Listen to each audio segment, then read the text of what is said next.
septembre 1887, à Kamba, Nouvelle-Jérusalem, dans la province du Congo central, le prophète Simon Kimbangu était le fils unique de Papa Kuyela et de Mama Luezi. Après la mort de sa mère, le prophète Simon Kimbangu fut élevé par sa tante maternelle Kinzengu. Le 17 mai 1894, à l'âge de 7 ans, un missionnaire belge prononce une bénédiction sur Simon Kimbangu et lui donne un canif et un collier destiné à sa tante maternelle Kinzengu. Marié à Marie Mwilou, le prophète Simon Kimbangu a eu 3 enfants, Papa Kisolokele, Dialungana et Diangenda. Simon Kimbangu est le premier prophète congolais qui a sacrifié sa vie pour la cause spirituelle. Il a aussi lutté contre la colonisation. Tout au long de sa jeunesse, le prophète Simon Kimbangu était pieux, sage et la grâce de Dieu était en lui. Il a opéré des miracles parmi lesquels il a transformé une plume d'oiseau en oiseau. Il a purifié une amande de palmiste pourrue.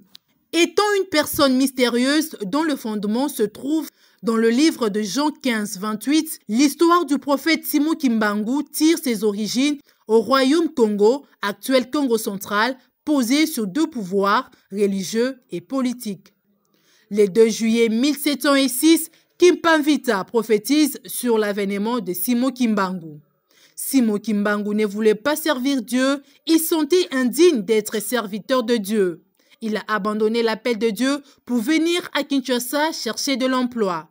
Comme fut le cas de Jonas, qui a renoncé à sa mission pour libérer le peuple de Ninive. Simon Kimbangu se lance dans le commerce de la vente des chikwang à Kinshasa, mais il ne trouva gain de cause. Il décide de retourner au village pour accomplir la mission divine. Le 6 avril 1921, Simon Kimbangu débute l'œuvre de Dieu en public en opérant également son premier miracle où il a guéri une femme souffrant d'une maladie chronique à Ngombe-Kintsuka au Congo central.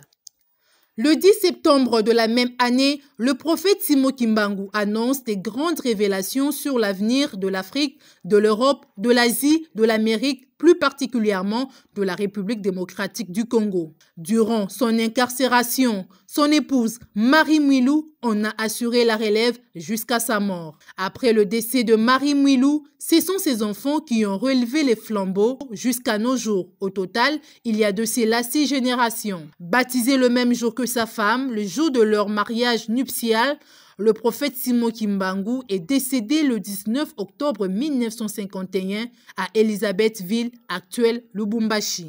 Des chefs-d'œuvre ne manquent pas au sein de l'église kimbanguiste construite par les fils et petits-fils de Simon Kimbangu, entre autres centre d'accueil kimbanguiste de l'Angola, centre de santé de Luanda, musée de Kamba, temple de Kamba, mausolée Simon Kimbangu, centre d'accueil de l'Angola, centre d'accueil de Brazzaville, cité de Kamba. Pour couronner la Nouvelle-Jérusalem, cité moderne sortie des terres au village de Kamba, le président Félix Antoine Tshisekedi Tshilombo avait foulé les pieds à Kamba lors du centenaire de l'église kimbanguiste où il avait décidé de dédier la date du 6 avril comme journée fériée sur toute l'étendue de la RDC en mémoire de Simon Kimbangu.